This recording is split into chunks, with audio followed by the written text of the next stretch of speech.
They told you the universe rewards patience. They said faith moves mountains, that kindness circles back, that destiny has a plan. They were wrong. The world is not a circle of harmony. It is a hierarchy of hunger. And I, for one, am done pretending to be humble while others feast on my hesitation.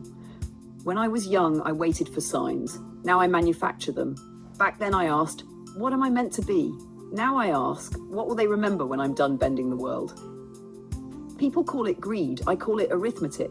If one man's success is another's envy, then envy is proof of victory. I will not apologize for wanting more power, more wealth, more reach, because the world listens only to those who can afford to speak loudly. They say, follow your heart. My heart is a reckless advisor. It dreams of rest, of forgiveness, of simplicity. But I have learned that the heart's soft language is a trap. It whispers comfort until you fall asleep. I follow numbers, leverage, advantage. The heart is a poet. I am an architect. Poets die admired, architects die remembered. I used to believe compassion was strength. Then I watched the compassionate starve while the cunning signed the contracts. Empathy, I realized, is a slow poison that makes you tolerate what should be conquered.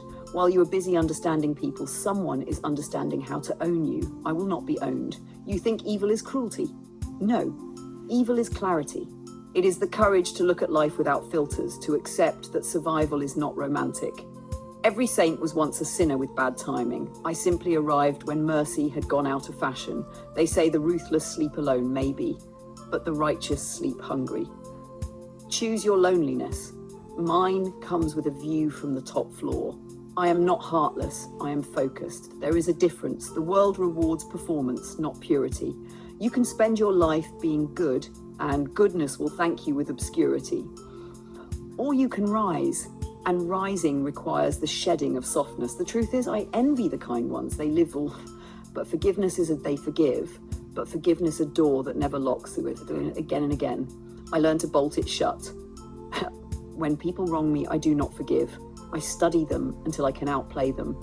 That is my prayer. That is my justice. Do whatever it takes to win. That sentence offends them because it exposes their quiet cowardice. They love the idea of success, but they want it sugar-coated, blessed, and approved by others. They do not want to feel the heat of it. They do not want the cost. I do. Every morning I rise before the sun, not to meditate, but to strategize. While they chase meaning, I chase momentum. Meaning is a souvenir you buy after victory. It is never the reason you fight. They ask, aren't you afraid of losing yourself? No, I am the only thing I never lose. Everything else is negotiable. Sleep, health, reputation, expendable currencies in the market of ambition. The weak call that madness. The strong call it focus. You think balance is noble. Balance is mediocrity disguised as wisdom. Greatness is imbalance tilted toward obsession. The summit has no handrails. You either climb bleeding or stay safe in the valley of average men, quoting Serenity. I choose the climb, the altitude, the thin air where only conviction survives. They tell me I'll burn out. Good, let me burn. Fire proves there was something worth igniting. Ashes are still evidence that I existed. Do you know what power tastes like? It's not sweet, it's metallic, bitter, electric. It doesn't hug you, it haunts you. It asks, what will you sacrifice next? And the answer is always the same, everything. Sometimes I catch my reflection and I hear that moral whisper, you traded peace for victory. And I whisper back, peace is for the defeated. The mirror calls me monster. I call myself necessary, because if everyone were kind, nothing would move. Progress was never born in kindness. It was forced out of conflict. Civilization itself is the story of those who wanted more and refused to apologize. Someone must carry that burden of ambition, and that someone is me.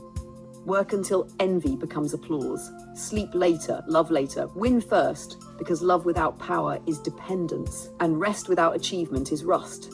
If rules protect the weak, rewrite them. If truth hinders profit, reframe it. The moralists will scream, let them. Their outrage is the free marketing of the victorious. Every empire begins as someone's blasphemy. Every innovator was first accused of arrogance. I am not seeking approval, I am building inevitability, and inevitability has no friends. Still, in the quiet moments, and there are few, I sometimes wonder what the gentle feel at night. They must sleep easily, believing goodness itself guards them. I almost admire that delusion, but I prefer insomnia with purpose to dreams without consequence. Do I ever feel guilt? No. Guilt is the leash the world hands you after you start running faster than they can chase. I bit through mine long ago. I know they will call me evil, the cautionary tale whispered to children. Let them whisper. Legends need villains. History needs the unrepentant to measure the timid against. When they speak of me, they will say, he never waited, he never begged, he took, he built, he endured. And when the dust settles, when the moral poets write their verses about kindness and destiny, my towers will still cast shadows across their pages. The universe doesn't conspire to help you. It watches, indifferent, and rewards whoever dares to defy it. I dared, and in daring, I became the storm they pray will pass. Remember this, the world is not waiting to bless you. It is waiting to see who will seize it without permission. Be that person, be the wolf that stopped asking for peace and started creating silence by making everything else afraid to move. Because in the end, it is not goodness that echoes, it is greatness. And greatness is never gentle.